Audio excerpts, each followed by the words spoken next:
Any more questions from the media center? No more questions. Any questions from the Terrace press box? We have questions. Lee Spencer, Fox Sports for Jimmie. Earl was telling you when Harg was on your bumper, he's on your bumper. You like, yeah, no kidding. And, you know, when he was pounding you like that, I mean, how hard is too hard to pound somebody on a 2-mile track? I mean, you kind of expect that at Bristol, and you said you would have done the same thing in his position, but, I mean, was it all, you know, fair on the last lap? Oh, yeah, without a doubt. I didn't think he got into me all that hard down the back. I actually put my head back against the headrest and thought it was going to be a lot harder than what it was. So, you know, he did it well. He did his job, and I didn't do mine holding him off. So that was racing. That's the cool thing about our cars, especially the way they're designed now. You can lean on each other at 190 and still make it back. And do you know what the mistake was that he made last year that you were able to hold him off? You know, last year he had the same line working really well, and I just, that last lane up by the fence, I just don't have it up there for whatever reason. And he was catching me up there last year and got into the wall and slowed himself down. You know, hurt his car and slowed himself down, and then this year he got it done. So I think he was smarter from it and knew, he kind of knew how to run that line better. And I think he was up there most of the day as well, so he was pretty, had a good rhythm going for the top.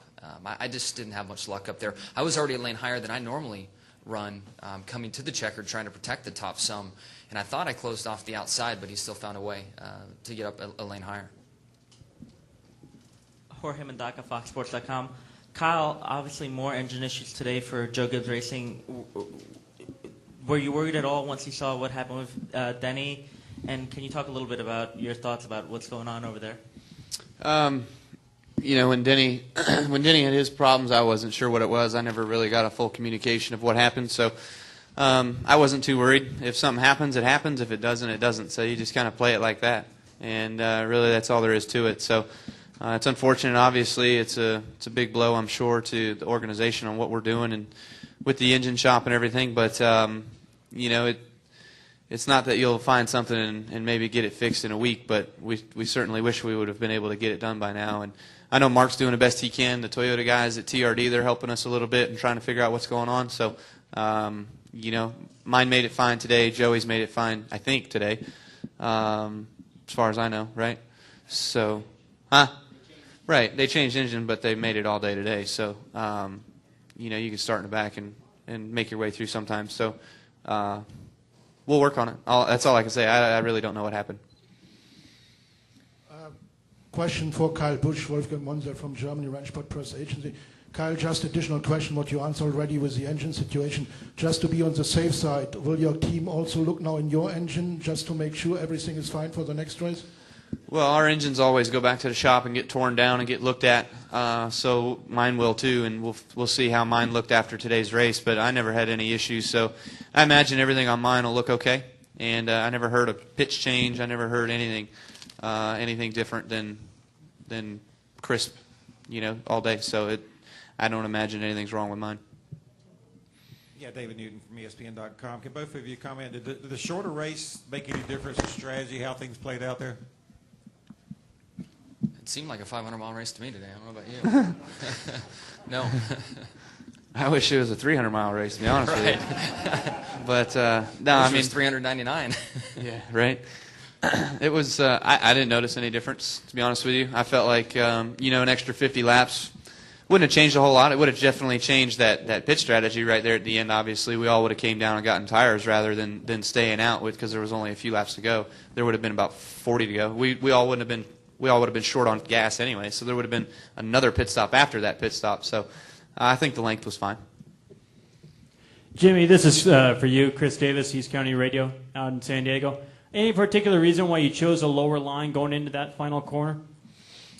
That was pretty high for me. The higher I went today, my car just got up out of the track and really wouldn't handle well. So I needed to run a lower line and kind of let the lateral forces hold the car down and make the car turn. If the higher I went in kind of the G-forces come out of the car when you roll up around the top, my car just got out of the track and never would turn. And then once it would finally start turning, it would snap loose and just didn't work well. So looking back, I mean, I wish I could have I should have maybe just tried to stop my car getting into 3 and ran the middle like I had been all day long. I tried to go up a lane higher than I was on the previous lap and try to protect the top, but Kevin still found a way by. So just didn't have enough to hold him off. Any more from the Terrace Press Box? No more questions in Terrace. Any questions from the Skybox Press? No questions from Skybox. Okay, we'll come back down here. We'll get this gentleman right here. Go ahead. Jimmy, in a day like this where you're kind of scrambling around making adjustments, you end up being second. I mean, is that the type of finish that ends up winning championships, even though we know we're very early in the season? At the end of the year, yeah, it does, definitely. Right now, it's about wins. You know, we all want wins. We want max points, also bonus points, and things like that. So today was all about a win, and that's why, I mean, there is the flip side. When Kevin was alongside of me off of 4, I could have maybe tried to squeeze the door or do something a little stupid there, but I'm like, if I spin out here and finish 15th because I'm down on the grass and can't get the car fired up or whatever it is, I'd just be stupid. So, Well, what the hell, damn it. I know. That's what happens at 35, man, and 10 years in the sport. God. And what'd you do off of 4? I got in the wall. Told you I was bored. So you kind of weigh those things out, but I mean, within reason today, it was all about winning the race, especially when we got to the front. I mean, we ran around in 10th to 15th for the majority of the day, and then we got in the top 5 and stabilized and had a stop or two to make our car better. And then from there, had a chance to race for the win. So all in all, a good day. You know, but it's like kissing your sister running second, and I don't have a sister. Okay, we'll take 2 more questions. We got one right over here, and then this one right here. Then we'll let those guys go. Yes, it's my turn. Thank you, Jimmy. First off, and Kyle, I've never finished top 3 in anything in my life, so congratulations to both of you. Secondly, Jimmy, you were on a show called Breaking In on Fox this last week. I had the pleasure of working with you. Just explain what you'd rather do in life, act or race cars, first of all, and I have another question after that. Never thought you'd be so professional after working with you on the set the other day. Thank you. He's one of the characters on Breaking. What's your character's name? How are you guys? I play Dutch. Dutch. April 6th on Fox, 9:30 after Idol. And now he's playing a media member as well. So Very impatient. No, I prefer my job than working. You do? No offense. But You were improvising at the end. I was doing better. You were really loose. And secondly, do you think actors are pansies? Kyle, you could add anything you want. Okay, next question. Thank you, and have a nice day. We got a question back here.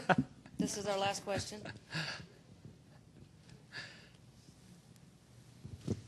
Alan Bailey with Audio8Ball.com. Jimmy, coming out of Bristol, you had expressed concern for Hendrick Motorsports' 2-mile program as a whole, and you said that this race wouldn't be easy on the Hendrick organization as a whole. How do you feel now? And finishing second, that's pretty stout, I think, pretty good.